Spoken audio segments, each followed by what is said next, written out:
Hey guys, what is up? Gamer Khan here. Today we are going back into ARB and we are playing War Thunder. And today we're going to be taking out the Yak 3P. This is Russia's premium 5.0 fighter, and of course I don't mean it's a premium plane. You can definitely get it on the tech tree. However, when I say it's a premium plane, it's because it's one of the best 5.0s Russia has to offer. Now this plane sits at a battle rating of 5.0 at tier 3. It is armed with 3 20mm cannons that are armed right at the tip of the nose. If you can see that propeller, the white one, there's 2 right above it and 1 right at the tip of the propeller. Which means that convergence is a thing of the past for this plane. However, bullet drop is your next issue with this one. Now personally I will use ground belts for these 20mm as it is armed all with high explosive fragmentation incendiary rounds. What this means is that it's able to decimate targets that come in front of it, catch it on fire, and destroy parts that are crucial to the plane. Now what I can say about the Yak 3P is that it is a fantastic all-round fighter and happens to be one of my favorite planes in the game. It has the maneuverability, the armament to pack a punch, the speed, all combined into one fantastic combo. Now the first thing I would definitely recommend to research are the belts. The belts of course are for the armaments that will be armed with the 20mm, because the ground target's ammunition will increase performance markedly. One great advantage of the B-20MS cannons is that they take a very long time for them to jam, as compared to its other 20mm counterparts. Watch your ammo count however in this plane. I would recommend to aim in short bursts if you're still getting used to the cannons. Unlike the other Yaks, the 3P is fully composited plane. This means the wings have higher durability than the wooden supported Yak 9s. But it is still recommended you do not push the plane's maneuvers to the limits, as the wings will still break in high speed dives or maneuvers. Now let's talk about the durability of the plane. Sadly, it is not that great. It is a rather average or below average armor set. Unfortunately, the 3P also has another ace in the hole. The WEP provides a very good rate of acceleration, so running away from battle poses no challenges. However, the climb rate is also pretty good, but not as good as the Spitfires or the Focke-Wulfs that you'll find at its BR. Thus, the Yak is one of the best dive into battles and destroy planes. Performance is terrible above 3 kilometers. Below that, performance is fantastic. In RB, watch your speed if you use B and Z. To conclude, the Yak 3P is one of those planes that has great armament and all-round specs. I would personally recommend this plane to be flown in squadrons, as it is a pretty good matchup if one of your mates or even 3 of your mates are flying side by side. Now I'm going to be showcasing a match where I got 6 kills in the Yak 3P, so let's get it started. Now in this particular engagement we are flying over Britain, because evidently historically the Russians did fly over Britain. Now I'm flying not alone, I'm with a squad mate of mine, Ivan Lim, also known as Kato Vasi.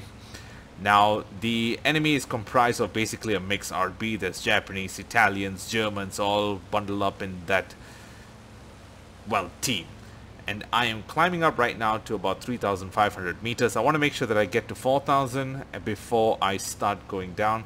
Now I know this plane doesn't perform very well at high altitudes, however it does have a better engine as the other Yaks. Now I'm starting to see the engagements in front of me. I don't want to go in there without Kato. I do realize suddenly Kato is very much behind me. I think it's about like what, 5 kilometers behind me, or is it 7? I can't remember. Now I do see this 2 allied planes being engaged by 3 planes. Priority of course is that A7M. It is a very dangerous plane. I am currently diving down. I'm keeping an eye out for everything. Now what I do is I kill off the engines. I don't want to overcompress. The plane is right now at its crucial compression zone. I don't want to go in any more faster. I pull up just to bleed up a little bit more energy. I see the A7M. I turn my sights for the Focke-Wulf as the friendly Yak 9 is going for it. Now again I bleed up the speed just to keep it down. Yak 9 goes right in front of my guns, and watch this go. Short burst, ladies and gentlemen. First kill of the game. Pull up, hit the WEP, and climb back up. Basically that's how I do it. Now I see the other planes. I check out. I made sure I checked out before I pulled up into this very aggressive climb. You usually don't want to do it if you aren't aware of anyone's in front of you or behind you. Now I do see this A7M coming up for me, but there's another one that's right below. This is the premium variant. I'm going to make sure that I get him. He's climbing up. He's giving me an easy kill. Boom. He's on fire. Loses the wing. Second kill of the game. Now, here's where the engagement starts to get a little bit more hairier. Another A7M. He goes up right in front of me. Shoots up. He's on fire. Third kill of the game. Look at that. Convergence. Didn't even do anything. As I'm diving down, I make sure I check my back. I hear another engine. Turns out to be the plane's carcass. The G55 is flying. He's turning up just nicely for me. Shoot. Fourth kill of the game. One more for my ace. But we're not done yet. The battle's far from over.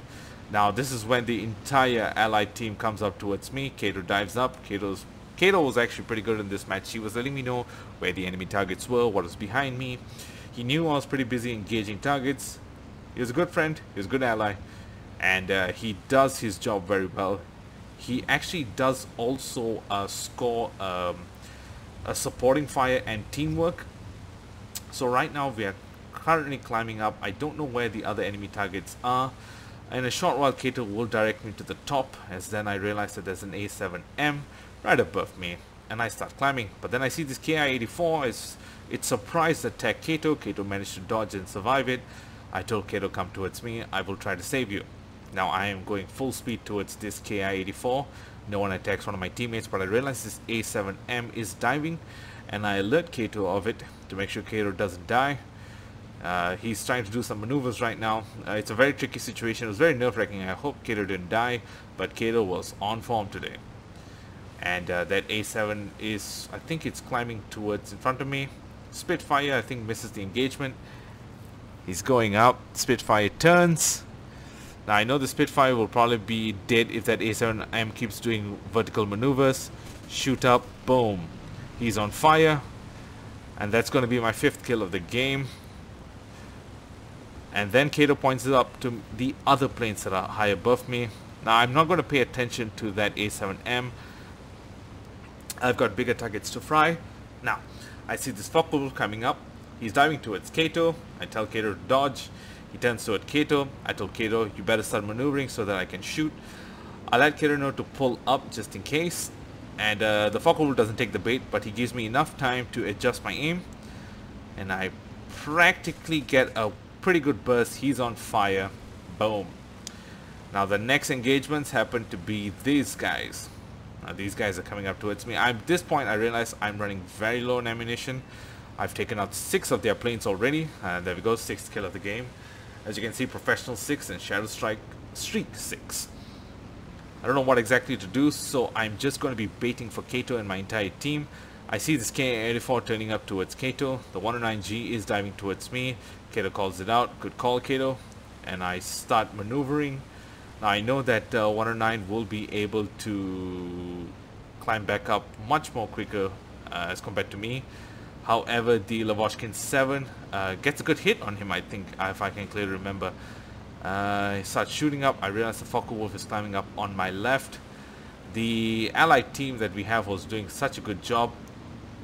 The I-185 critically damages the 109. He lets us know in chat not to waste any time. He's dead. So we were like, alright. The Focke-Wulf right now that's currently climbing up, that's going to be another big target. The entire allied team is going for that one 109, which I really don't recommend you guys to do. However, Kato is saying that he's turning towards him.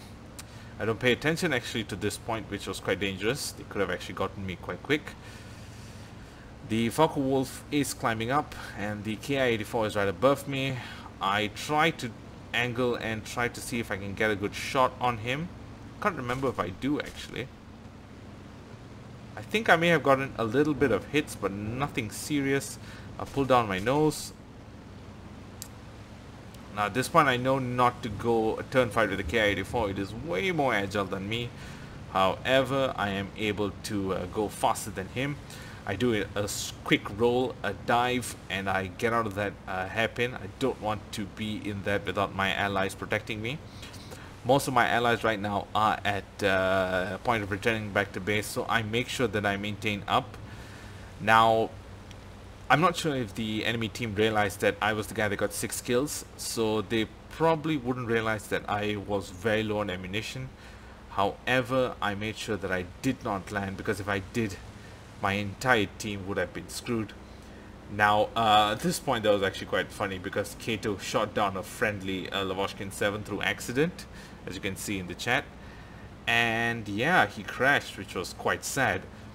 Now, I think I remember this point. I'm just going to be climbing up to make sure that I engage them at their altitude. So we're going to be fast forwarding. Now, we fast forward. We're at 2,500 meters. The Focke-Wulf is there. The Ki-84 starts shooting me. I quickly maneuver. It's not that hard, actually. Now, this was actually a very weird point, because on my reticle, I was getting hits after hits after hits, but it just did not show that I was getting the hits, and I was quite worried about that. And then suddenly the Ki-84 starts shooting at me. However, they are flying over the Allied base, which is what I want them to be doing. Basically, these next two engagements is just basically me maneuvering and making sure that they did. I think, if I'm not mistaken, the Focke-Wulf or the Ki-84 gets critical by the anti-aircraft, base anti-aircraft. And right now, I'm doing a turn towards the Focke-Wulf. He is coming towards me very fast. Now, I know not to go head-on with the Focke-Wulf. It's suicidal. However, I'm the only one that stands between them doing boom and zooms towards my entire Allied base. I don't waste time, though. I just climb up to accelerate. Why? Because I see that Ki-84 slowly coming up towards me. And now the cavalry has arrived. Anti-aircraft starts opening up towards them. The B-17 has landed and it's rearming. It's about to take off. Spitfire now goes off in the engagement. I turn towards them. Now, even though if I run out of ammunition, I can still ram my plane into them. I'm treating my body as a weapon as well. Now, I quickly dodge the Ki-84. Don't want to give him the kill. The Focke-Wulf is slowly stalling out. However, he's still quite far from me. I couldn't capitalize on it, which is sad. I don't know why he was going so aggressively. The Focke-Wulf is not known for a plane to climb that aggressive. However, again, just hits but nothing. I don't know why. So the Spitfire shoots down the Ki-84. I'm keeping this Focke-Wulf busy right now, because while doing so, the cavalry has arrived, and I think the Focke-Wulf suffers damage to cooling system, which means it's critical. I'm trying to get a lead on, but at that time I didn't know, and yeah, there was something wrong. And I think at this point I ran out of ammunition. Right when he was at my fingertip, I ran out of ammunition. I was quite disappointed at this point. I couldn't do anything, but he still doesn't know I'm out of ammunition. He still thinks I have. Doesn't matter though. The friendly Spitfire shoots him down out of the sky, and with that, game's over. Hey guys, thanks for watching the video. If you like what you saw, don't forget to hit that like, subscribe, and don't forget to comment down on the video. Take care.